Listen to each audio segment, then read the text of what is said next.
우리가 계속해서 마가복음을 살펴보고 있습니다. 우리가 마가복음을 이렇게 쭉 보면서 마가복음 안에서 좀 특별하게 또 유독 좀 자주 다루어진 인물이 있습니다. 그게 누구냐면 이제 베드로입니다.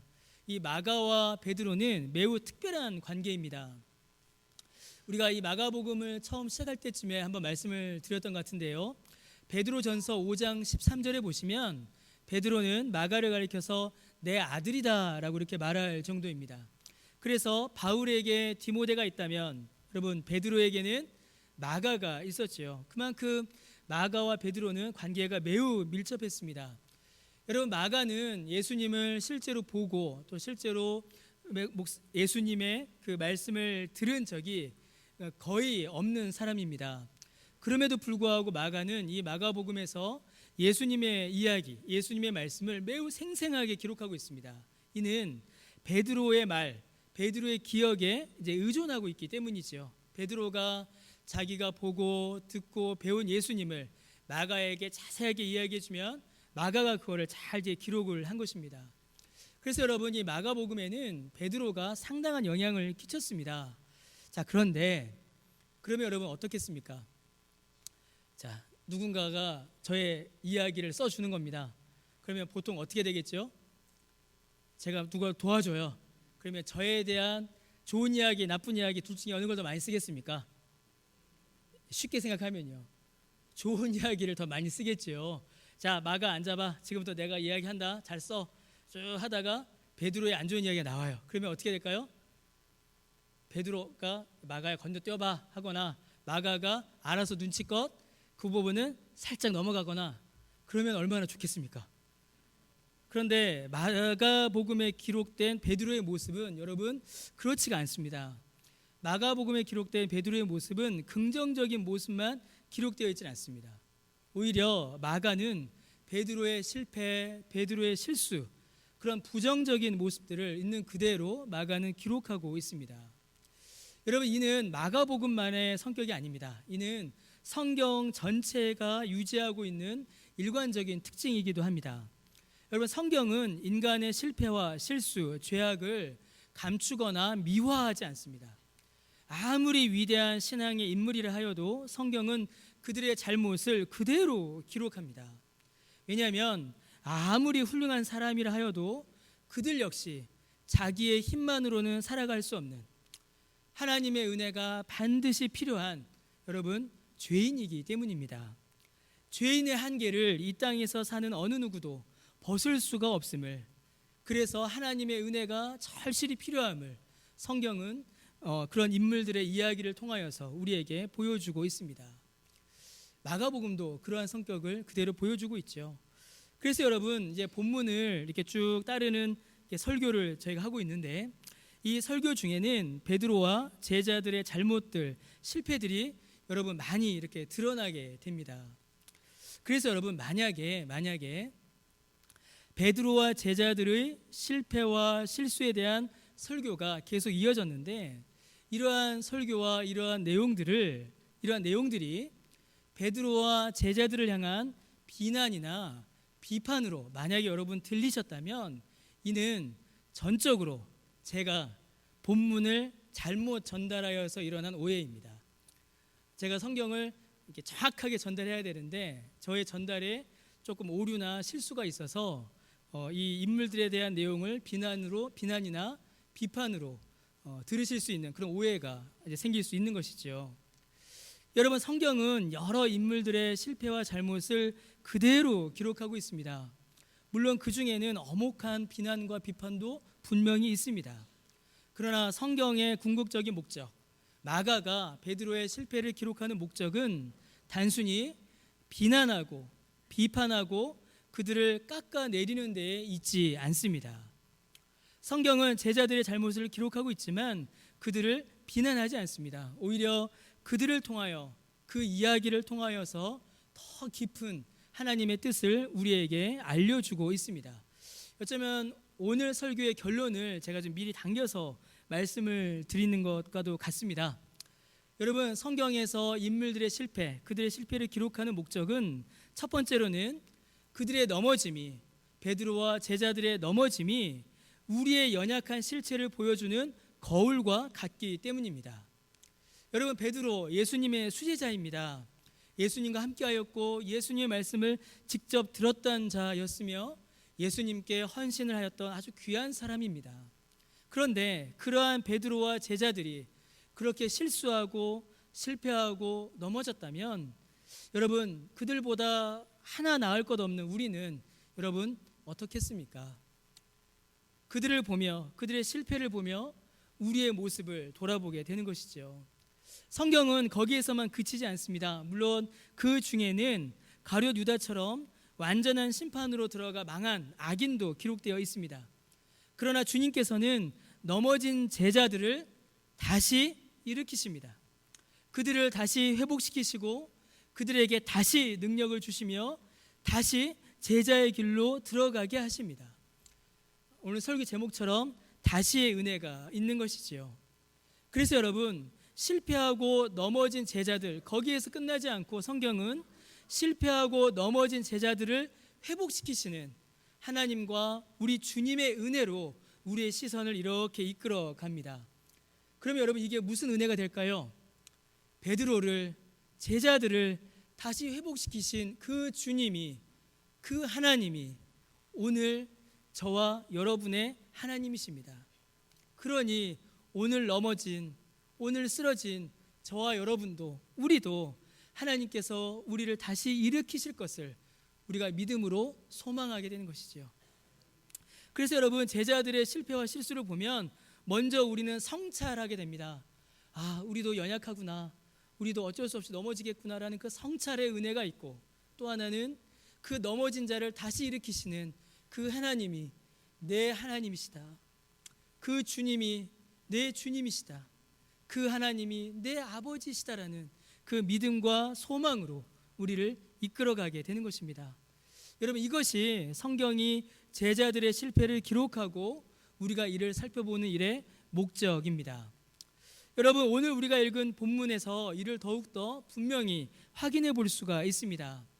예수님께서 제자들과 마지막 만찬을 마치셨습니다. 우리가 지난주에 살펴본 본문이죠. 그 식사를 마치시고 예수님께서 제자들에게 매우 중요하고 특별한 말씀을 하십니다. 27절에 기록되어 있죠. 27절에 보니까 주님께서는 스가랴 13장 7절의 말씀을 인용하십니다. 그러면서 목자이신 예수님께서 고난을 당하시고 사람들에게 죽임을 당하실 것을 말씀하십니다. 그리고 제자들은 목자 잃은 양들처럼 뿔뿔이 흩어질 것이다 라고 예수님께서 말씀하십니다. 이미 예수님께서는 몇 번이나 앞으로 고난당하실 것을 말씀하셨습니다. 근데 그때마다 제자들이 이를 제대로 알아듣지를 못했습니다. 자, 그런데 이번에는 분위기가 좀 달랐던 거죠. 예수님께서 만찬, 떡도 떼어주시고 잔도 떼어주시면서 예수님께서 이제 내가 침을 당할 것이고 너희는 흩어질 것이다, 이런 말씀을 하시자 분위기가 좀 달랐던 겁니다. 자, 그러자 누가 나섭니까? 29절에 보니까 베드로가 나섭니다. 자, 베드로가 등장합니다. 베드로가 여짜오되 뭐라고 말하죠? 베드로가 다 버릴지라도, 여러분, 이게 아주 중요한 말입니다. 다 버릴지라도 나는 그리하지 않겠나이다. 이 말이 무슨 말입니까? 예수님, 제자들 중에 11명은 예수님을 버릴지라도 나는 예수님을 버리지 않겠습니다. 내가 누굽니까? 내가 예수님의 수제자 아닙니까? 예수님, 내가 베드로입니다. 11명은 다 예수님 버려도 나는 예수님 버리지 않습니다. 그렇게 베드로가 말하고 있는 겁니다. 자, 그러자 예수님께서 뭐라고 말씀하세요? 고맙다 베드로야. 그래, 내가 너 그럴 줄 알았다. 너는 내 수제자지. 그래, 너는 나 안 버릴 거야. 그렇게 말씀하시면 좋겠는데 예수님께서 그렇게 말씀하지 않으세요. 그렇게 말씀하지 않으시고 30절에 예수님께서 베드로만 콕 집어서 베드로에게만 적용되는 말씀을 하십니다. 근데 그 말씀이 뭐죠? 베드로야, 너 실패할 거야. 그 말씀을 하세요. 30절에 보니까 예수님께서 네가 나를 3번 부인할 것이다, 그렇게 말씀하십니다. 네가 나를 버리지 않는다고? 야, 11명은 다 도망가도 넌 도망 안 간다고? 그래? 그런데 너 나 3번 부인할 거야. 베드로야, 너 실패할 거야. 그렇게 예수님께서 말씀하십니다. 자, 이 말을 들은 베드로가 31절에 보니까 어떻게 하죠? 울컥합니다. 울컥한 거예요. 베드로가 31절에 베드로가 뭐라고 말합니까? 어떻게 말합니까? 힘있게 말합니다. 힘있게 말해요. 그냥 말하는 게 아니라 힘있게 말합니다. 그 말에 베드로가 다시 한번 결의를 불태우며 힘있게 말합니다. 31절에 내가 차라리 주님과 함께 죽으면 죽었지 내가 예수님을 부인할 수가 없습니다. 예수님 나를 도대체 뭘로 보는 겁니까? 11명 제자들 다 도망가도 나는 예수님 도망 안 간다니까요. 예수님 죽으면 나도 따라 죽을 거라니까요. 이렇게 지금 베드로가 자기 결기죠. 자기 결기를 지금 예수님 앞에 막 지금 드러내고 있는 겁니다. 그러자 어떤 일이 벌어지죠? 31절 뒷부분에 모든 제자도 이와 같이 말하니라. 다른 제자들이 가만히 보니까 가만히 있으면 안 되겠거든요. 베드로가 막 저렇게 열심히 주님 앞에 헌신하니까 베드로도 어떻게 했을까요? 다른 제자들도요. 우리도 베드로처럼 가겠습니다. 우리도 예수님 따라가겠습니다. 제가 그렇게 말하는 겁니다. 여러분 제가 지금 조금 이제 약간 재밌게 말씀을 드렸지만 사실 여러분 이 장면은요 그렇게 우리가 웃을 수 있는 장면은 사실은 아닙니다. 아마도 그 순간 그 장소 그곳은요 여러분 예수님을 위한 헌신을 다짐하는 결단의 장이었을 것입니다. 여러분 한번 상상해 보십시오. 유대인들은 예수님을 잡아 죽이려고 그들이 계속 음모를 꾸미고 예수님을 향한 압박을 가해오고 있습니다. 유대인들만의 압박이 아니었죠. 로마와 함께 예수님을 향한 공격이 점점 가해지고 있습니다. 그 순간 예수님께서 나 죽는다 그렇게 말씀하세요. 그러면 여러분 제자들이 어떻게 말할 수가 있겠습니까? 여러분 지금 베드로와 제자들은 정말로 목숨을 걸고 있는 겁니다. 총칼의 위험 앞에 예수님 따르며 죽는다라는 그 고난의 위험 앞에 그들은 지금 예수님 앞에 매어 달리고 있는 겁니다. 여러분 이게 쉬운 일이 아닙니다. 여러분 이거는 쉽게 우리가 감당할 수 있는 일이 아닙니다. 여러분 그곳에는 죽음도 무릅쓰겠다라는 비장함이 그곳을 가득 채우고 있었을 것이고 주님을 내가 따르겠다라는 열정이 그 안에 그 시간에 그 모두를 감싸고 있었을 것입니다. 어떻게 보면 숭고하고 어떻게 보면 놀랍고 어떻게 보면 너무나도 중대한 그런 시간을 예수님과 제자들이 함께 보내고 있는 겁니다. 자, 그런데 여러분 마가의 기록은 거기서 그치지 않고 계속 이어집니다. 마가복음 14장이 아주 길죠. 내용이 아주 깁니다. 여러분 이 마가복음 14장을 쭉 보게 되면 여러분 이 내용, 이 결단, 이 결기가 조금씩 무너져 가고 있는 것을 우리가 볼 수가 있습니다. 여러분 이미 우리가 여러 번 인용하였지만 마가복음 14장 32절에서 42절까지 보시면 아주 중요한 모습을 하나 발견하게 됩니다. 예수님께서 십자가를 앞두고 기도하십니다. 그리고 제자들에게 기도를 부탁하세요. 깨어있어라. 그리고 나와 함께 기도하라. 자, 그런데 어떤 일이 벌어지죠? 베드로와 제자들이 잠이 들어버립니다. 여러분 베드로와 제자들은 기도에 실패하고 만 것입니다.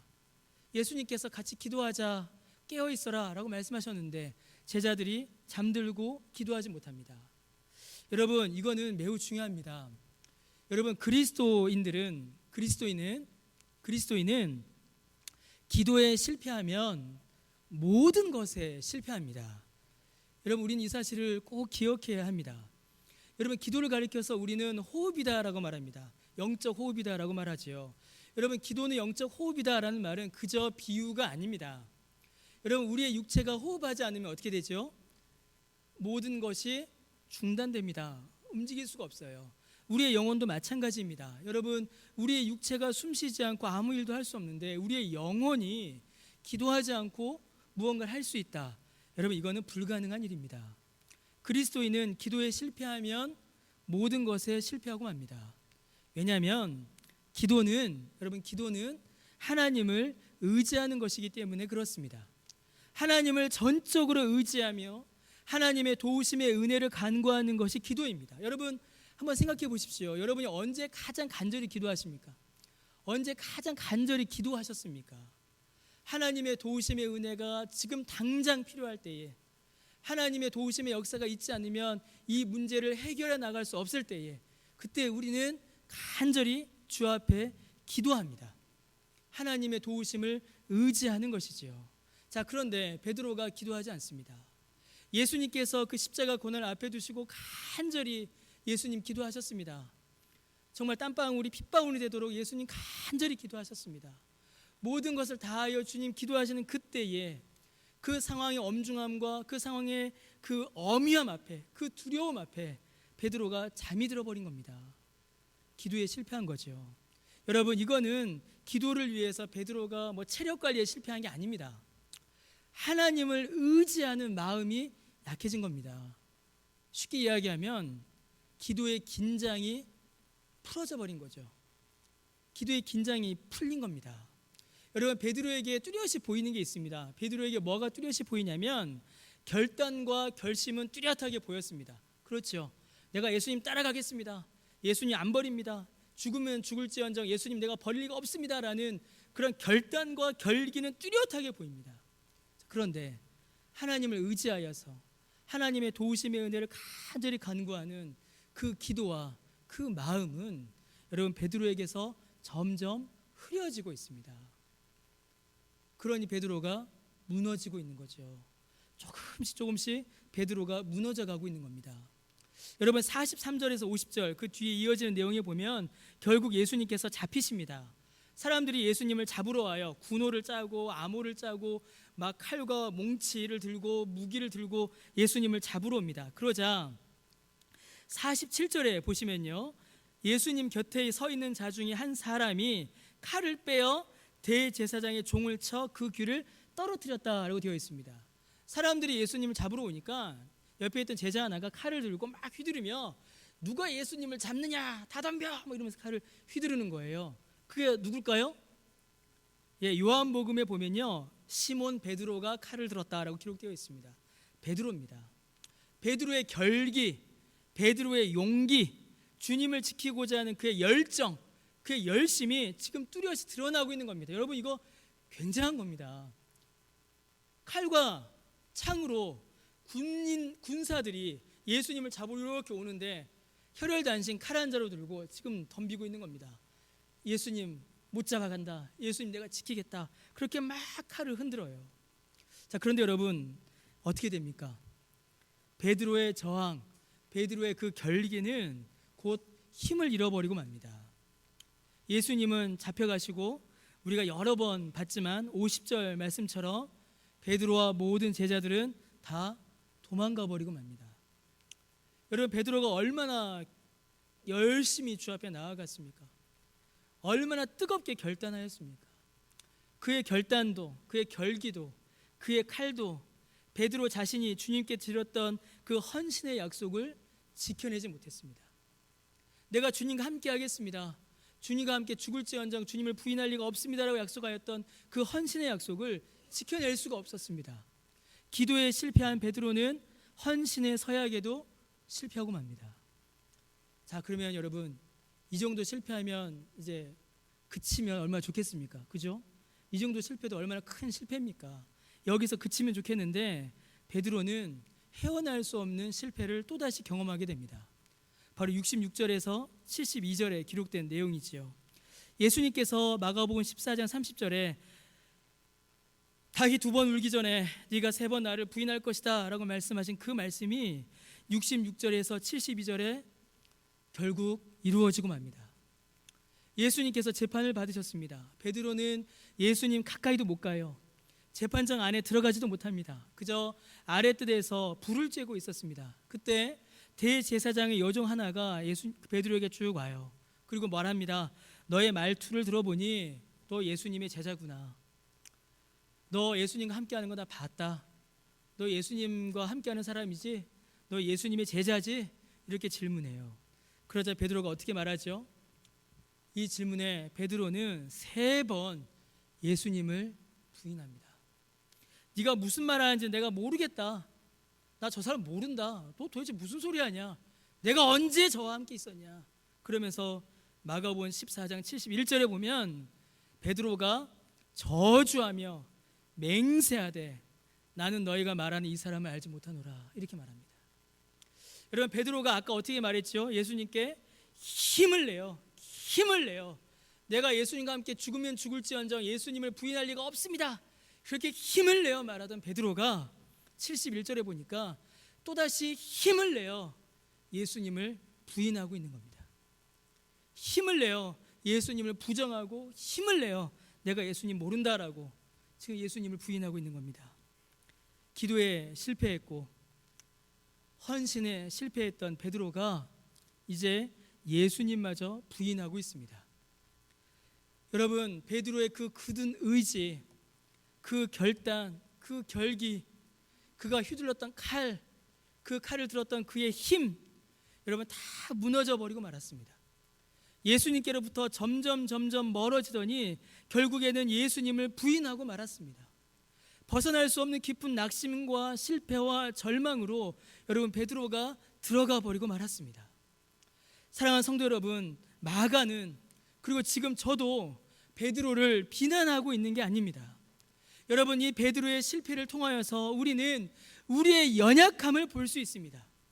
예수님과 함께하였고 예수님을 보았고 예수님을 들었던 그 베드로가 이렇게 넘어졌다면 여러분, 베드로보다 하나도 나을 것이 없는 여러분, 우리는 어떻게 여러분 살아갈 수 있겠습니까? 여러분, 우리는 어떻게 이겨낼 수 있겠습니까?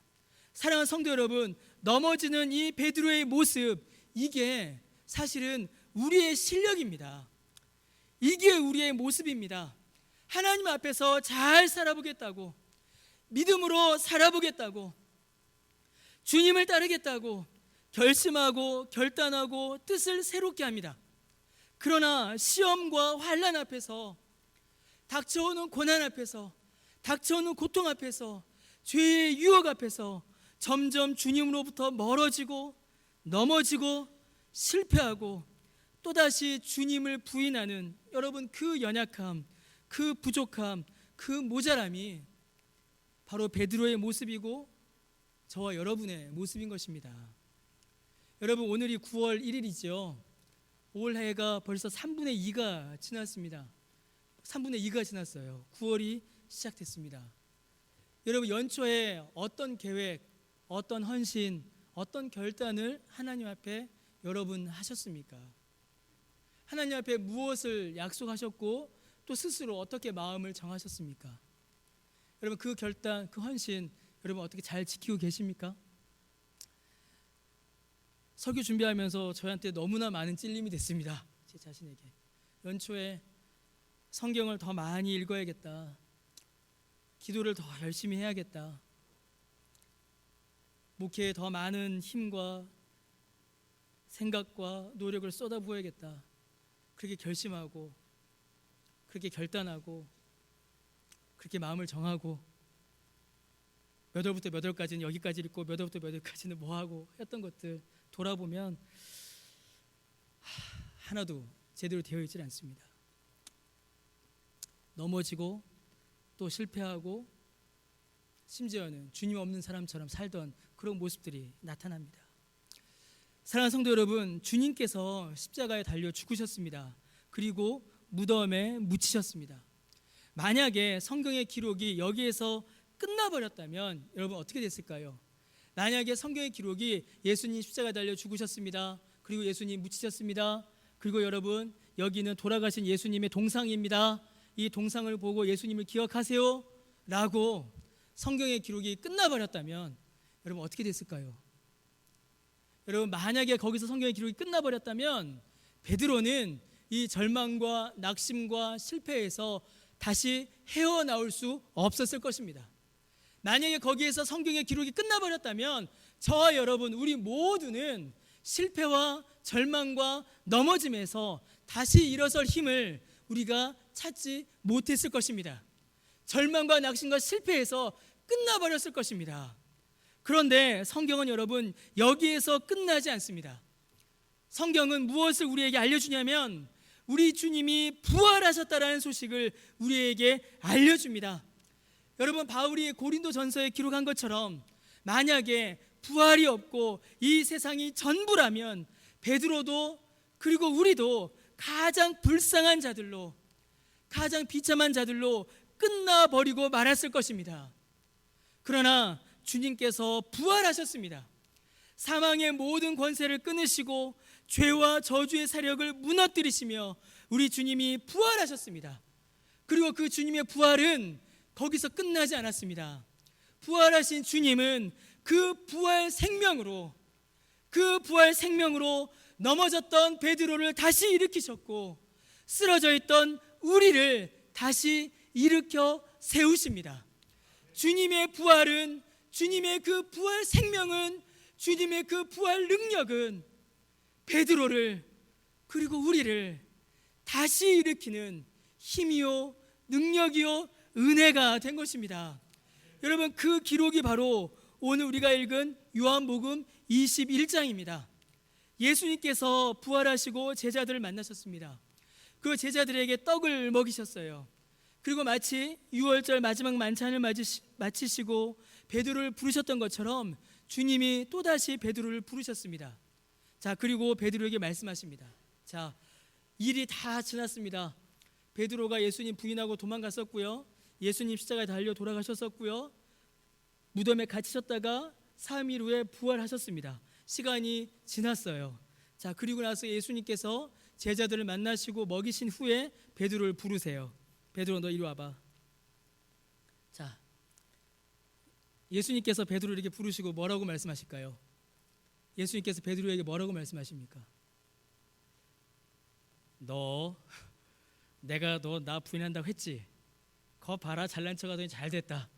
여러분, 예수님 이러셨습니까? 여러분, 예수님 이러셨어요? 너 나한테 뭐라고 그랬어? 너 다 버려도 너는 안 버린다며? 근데 네가 날 버려? 여러분, 예수님께서 그렇게 베드로 질책하셨습니까? 야, 죽음을 불구하더라도 죽더라도 너는 끝까지 내 옆에 있었어야지. 어떻게 너 나를 버리고 도망갈 수 있어?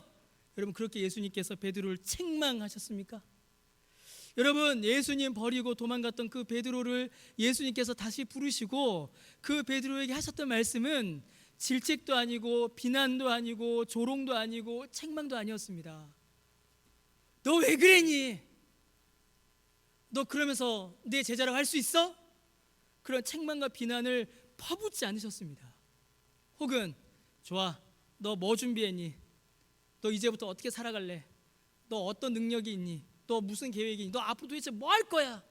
그렇게 베드로에게 재촉하지도 않으셨습니다. 그에게 부담을 주지도 않으셨습니다.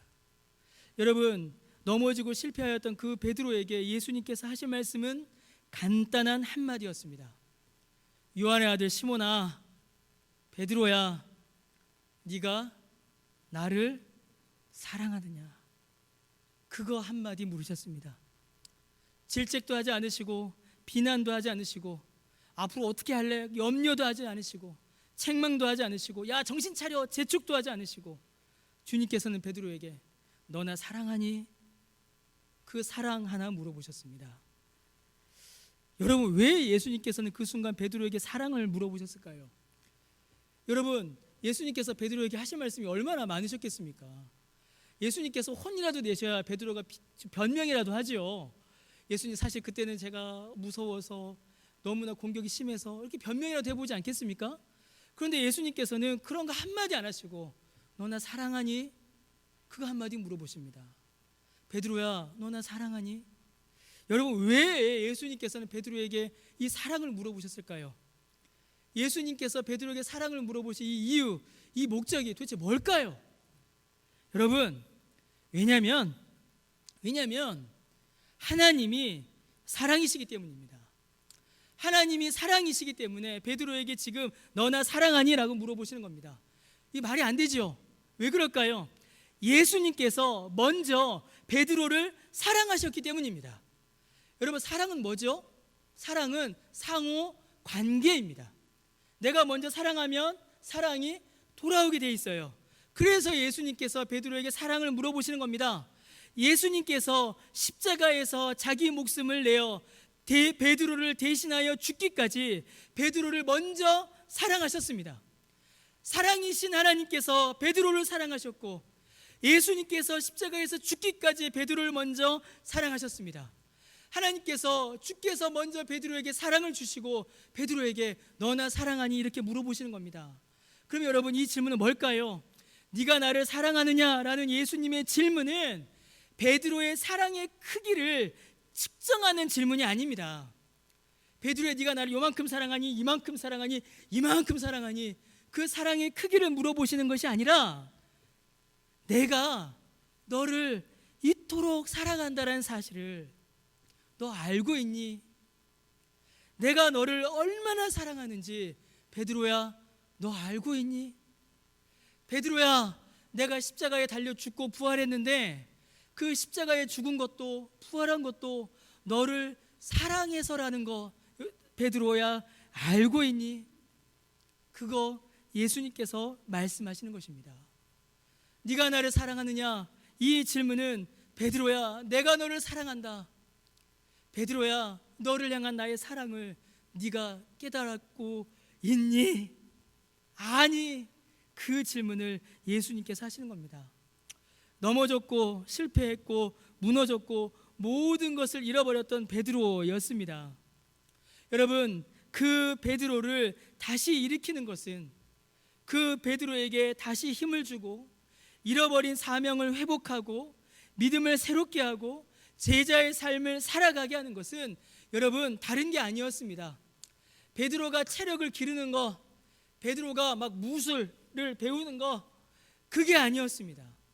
베드로가 회복되고 베드로가 다시 힘을 내고 베드로가 다시 제자의 길을 가고 베드로가 19절 말씀처럼 예수님을 다시 따를 수 있었던 그 힘은, 그 능력은 주님의 사랑밖에는 없었습니다. 주님을 사랑할 때에, 주님의 사랑을 받을 때에 베드로가 다시 일어날 수 있었던 것입니다. 사랑하는 성도 여러분, 베드로의 실패에서 우리의 실패를 볼 수 있습니다. 우리의 연약함을 볼 수 있습니다. 베드로보다 더 비참하게 무너진, 가능성을 찾아볼 수 없는, 방법조차 찾을 수 없는 우리의 모습을 보게 됩니다. 죄로 인해서 무너진 우리의 모습도 보게 되고요, 건강이 약해져서 쓰러진 우리의 모습도 보게 되고요, 경제적인 어려움 가운데 신음하는 우리의 모습도 보게 되고요, 가정에 닥치는 어려움도 보게 되고요, 직장에 닥치는 어려움도 보게 됩니다. 많은 어려움과 시험과 환난 가운데서 넘어지고 실패하고 좌절하는 우리의 모습을 보게 됩니다. 어찌나 환난은 많고 어찌나 어려움은 많고 어찌나 고통은 많은지 우리의 삶 가운데서 계속 그런 일들이 덮쳐옵니다. 그때마다 주님께서 우리에게 하나를 질문하십니다. 주님께서 우리에게 질문하시는 것은 다른 게 아닙니다. 너 뭘 준비했니? 너 얼마나 준비했니? 너 어떻게 할 거니? 도대체 계획이 있니 없니? 그래서 되겠니? 뭐 하겠니? 뭐가 되겠니? 여러분, 예수님께서 그렇게 우리에게 질문하지 않으십니다. 네 손에 뭐가 있니? 그런 거 예수님께서 질문하지 않으십니다. 예수님께서 우리에게 질문하시는 것은, 쓰러지고 넘어져 절망한 우리에게 질문하시는 것은 너나 사랑하니? 그거 하나 질문하십니다. 주님을 사랑하면 되는 겁니다. 나는 너를 죽기까지 사랑하는데 너 그 사랑 아니? 그 사랑 알고 있니? 너도 나를 사랑하니? 그 사랑, 그거 하나만 있으면 되는 겁니다. 다른 거 예수님께서 말씀하지 않으십니다. 너나 사랑하니? 그러고서 베드로가 사랑합니다. 그러니까 예수님께서 뭐라고 하세요? 내 양을 먹여라 라고 하세요. 양을 먹이려면 뭐가 있어야 됩니까? 꼴이 있어야 되잖아요. 그럼 예수님께서 베드로에게 너 앞으로 가서 양 먹여야 되는데 너 꼴을 얼마나 준비했어? 이렇게 물어보셔야지 맞잖아요. 너 성경의 지식이 얼마나 많아? 신학적인 지식이 얼마나 많이 쌓았어? 너 얼마나 건강해? 너 결심을 얼마나 굳건히, 결단을 얼마나 열심히 했어? 그런 게 있어야 양을 먹이죠. 양치기를 하려면 최소한 지팡이라도 있고 꼴이라도 있어야 되지 않겠습니까? 근데 예수님께서 그런 거 하나도 안 물어보십니다. 그거 하나도 안 물어보세요. 그거 하나도 안 물어보시고 단 하나 물어보십니다. 너 나 사랑하니? 너 나 사랑하니? 내가 너 이만큼 사랑했는데 그 사랑 알고 있니? 여러분, 그 사랑, 그거 하나만 있으면 된다라는 겁니다. 결단도, 결기도, 의지도, 칼도 베드로의, 또 우리의 힘이 되지 못했습니다. 다시 베드로를 일으키지도 못했습니다. 베드로에게 필요한 것은, 우리에게 필요한 것은 주님의 사랑입니다. 한 번도 중단된 적이 없었던 그 사랑, 한 번도 거두어지지 않았던 그 사랑, 우리가 눈이 가려져서 보지 못했지만 한 번도 우리를 향하여서 멈춘 적이 없었던 주님의 그 사랑이 베드로를 다시 일으키고 우리를 다시 일으키는 것입니다. 주께서 그 사랑을 주셨으니 우리도 그 사랑으로 주님 앞에 나아가는 것입니다. 그 사랑이면 충분합니다. 참으로 사랑하는 성도 여러분, 여러분 주님을 사랑하십니까? 여러분 주님 사랑하세요? 여러분 그 십자가를 사랑하십니까? 여러분 그 구원의 은혜를 사랑하십니까? 여러분 여러분의 마음에 예수님이 어떻게 자리 잡고 있습니까? 혹시 2000년 전에 살았던 한 훌륭한 사람으로만 자리 잡고 있지 않으십니까? 지식으로, 상상으로, 관념으로 그저 내 머릿속에만 존재하는 분 아닙니까? 여러분 사랑은요 지식에서 머물고 머리에서 머무는 것이 아니라 사랑은 지식과 머리에서 시작하여서 마음에 머무는 것입니다. 사랑은 여러분 마음에 자리하는 겁니다. 여러분의 자녀를 사랑하실 때, 여러분의 배우자를 사랑하실 때 여러분 어떻게 사랑하셨습니까? 지식과 정보로 아는 것에서 그치는 것이 아니라 사랑은 내 마음 한가운데에 자리하는 겁니다. 그래서 삶의 한가운데에서 함께하는 겁니다. 함께 사는 겁니다. 함께 걷는 거고 함께 힘을 내는 거고 함께 이겨내는 것, 여러분 그게 사랑입니다. 관념이나 정보가 아니라 인격을 만나는 것입니다. 공허한 말들로 사라져버리는 것이 아니라 가르침과 그 말이 내 삶 가운데 들어와서 내 마음 가운데 심기어서 내 삶의 중심에 들어와서 다시 힘을 내고 다시 열매를 맺고 다시 일어서고 다시 함께 걸어가는 것, 여러분 그게 사랑입니다. 주님께서 그렇게 우리를 먼저 사랑하셨습니다. 그저 어디에 누구를 끝난 것이 아니라 주님께서 우리를 주님의 마음 가운데 두셨고 주님께서 우리를 주님의 삶 가운데 두셨고 나를 위해 십자가에 죽으셨고 그 부활 생명으로 다시 살게 하셨고 그 사랑을 우리에게 부어주신 겁니다. 주님을 사랑하는 것, 그의 말씀이, 그의 성령이 내 안에 들어와 역사하는 겁니다. 다시 일어서는 것이고 다시 힘을 내는 것입니다. 다시 주님과 함께 믿음의 길을 나아가는 것, 여러분 그것이 사랑입니다. 여러분 시간이 조금 있어서 제 이야기 하나만 하고 이렇게 설교를 이제 마치고자 합니다. 여러분 저는 제가 또 말씀드렸던 적이 있었던 것 같기도 하고 없었던 것 같기도 그렇습니다. 저는 지금까지 이제 목회 사역을 하면서 한 두 번 정도 이렇게 목회를 사역을 이제 포기해야 되는 거 아닌가라는 생각이 든 적이 있었습니다. 한 번은 아주 심각하게 정말 이 사역을 다시 생각해봐야겠다라는 생각을 한 적이 있었습니다. 왜냐하면 설교를 할 수가 없었습니다. 설교를 할 수가 없는 거예요. 그러니까 설교 준비도 안 되고 성경 읽히지도 않고 설교를 써도 이게 말이 나오질 않는 겁니다. 설교만 하면 무서운 비난과 비판이 막 저에게 쏟아졌습니다. 설교만 하면 막 비난을 듣고 비판을 듣고 공격을 당하고 설교하고 있는데 막 청년들이 막 고개를 돌려버리고 막 그런 일들이 벌어지기 시작하는 거예요. 여러분 제가 잘 나갔었거든요. 아무도 안 믿으시네요. 제가 전도사 때 조금 빨리 사역을 좀 시작하면서 전도사 때부터 막 이 교회 저 교회 수련회 강사로 불려다니고 막 매일 성경 쓰고 저자로 쓰고 그랬었습니다. 막 높아졌던 거죠. 그런데 이제 그때 사역을 하면서 안 되는 겁니다. 제 힘으로 안 되는 거예요. 하나도 안 되는 거예요. 막 주님 앞에 눈물로 부르짖으며 기도해도 안 되고 설교를 해도 안 되고 뭐 아무것도 안 되는 겁니다. 그래서 사역을 포기했어요. 그래서 몸도 너무 아팠습니다. 몸도 너무 아파서 사역을 포기하고 이제 부모님 집으로 들어가 살았죠. 한번 얘기 드렸던 것 같습니다. 그러면서 이제 아주 심각한 고민에 제가 그때 빠졌습니다. 야, 이제 사역을 접어야 될까? 한 살이라도 어릴 때 다른 일을 찾아봐야 되는 거 아닌가? 뭐 그런 고민을 했습니다. 아니면은 유학을 좀 갈까? 근데 그렇게 또 유학 가기도 싫고 유학을 갈 수 있는 형편도 안 됐죠. 유학도 못 가고 사역도 안 되고 뭐 아무것도 안 되는 겁니다. 막 사역도 안 되고 사역할 수 있는 길도 없고 사역을 할 수 있는 교회도 없고 불러주는 교회도 없고 그냥 아무것도 할 수가 없었습니다. 그래서 가만히 집에 있었습니다. 그래서 그럴 때 이제 저희 선배가 전화가 왔어요. 제가 합신에 우리 신약과 교수로 계시는 우리 김영호 교수님인데 그분이 전화가 왔습니다. 제가 사석에서 뭐 형 동생 하거든요. 근데 그 형이 전화가 왔어요. 그래서 제가 이야기했습니다. 뭐 이러이러한 사정이에요. 그러니까 그 형님이 쓸데없는 소리 하지 말고 책이나 읽어 이러는 겁니다. 그래서 그때 저에게 책 2권을 소개해 줬습니다.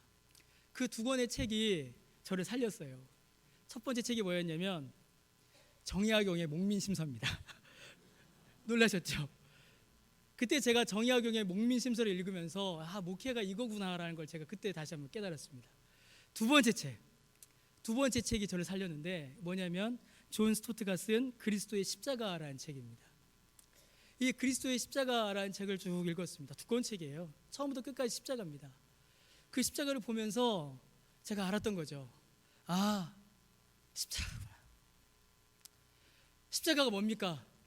주님의 사랑이죠. 주님께서 내게 원하시는 것은 사랑이구나. 내 지식도, 내 기술도, 내 잔재주도, 내 건강도, 내 젊음도 이거 아니고 내 결기도, 내 결단도, 내 결심도 아니고 사랑이구나. 주님의 저 십자가를 바라보고 그 십자가의 사랑을 깨닫고 주님을 사랑함으로 나아가는 그 사랑, 그거 하나 주님께서 원하시는구나. 부족하고 모자라고 실패하고 넘어지고 낙심하고 절망하고 나는 목사가 아닌가 보구나. 내가 착각했었나 보구나. 내가 그냥 기도하다가 수련회에서 기도하다가 내가 순간 잘못 생각했나 보구나. 그렇게 제가 마음을 접었었거든요. 목사의 길이 부르심이 아니었나 보구나. 그렇게 마음을 접었던 그때에 주께서 제게 원하셨던 거는 주님의 그 십자가의 사랑을 깨닫는 거였습니다. 그거 하나였습니다. 그 사랑이었습니다. 그때 제가 복음에 다시 눈을 떴습니다. 그 시간에 제가 다시 복음에 눈을 뜨고 십자가의 사랑이 무엇인지 다시금 확인하게 됐습니다. 그래서 그 결과가 어떻게 됐을까요? 그래서 제가 지금 여기 있잖아요. 그래서 제가 지금 여기 있지 않습니까? 그때 제가 너무 완전히 포기했으면은 제가 여기 없었겠죠. 이 안에 앉아 있을 수는 있었겠죠. 그렇죠? 사랑하는 성도 여러분, 주님이 오늘도 우리에게 질문하십니다. 너나 사랑하니? 내가 너 이렇게 사랑했는데 너 그 사랑 아니? 우리 서로 사랑하자. 내가 너 사랑하니까 너도 나 사랑해라. 주님께서 그 사랑 오늘도 우리에게 말씀하십니다. 주님을 사랑하시고 그 사랑 안에 늘 거하시는 저 여러분 되시기를 주님의 이름으로 간절히 축원합니다. 우리 함께 찬송하겠습니다. 우리 찬송가 우리 202장을 우리 함께 찬송하겠습니다.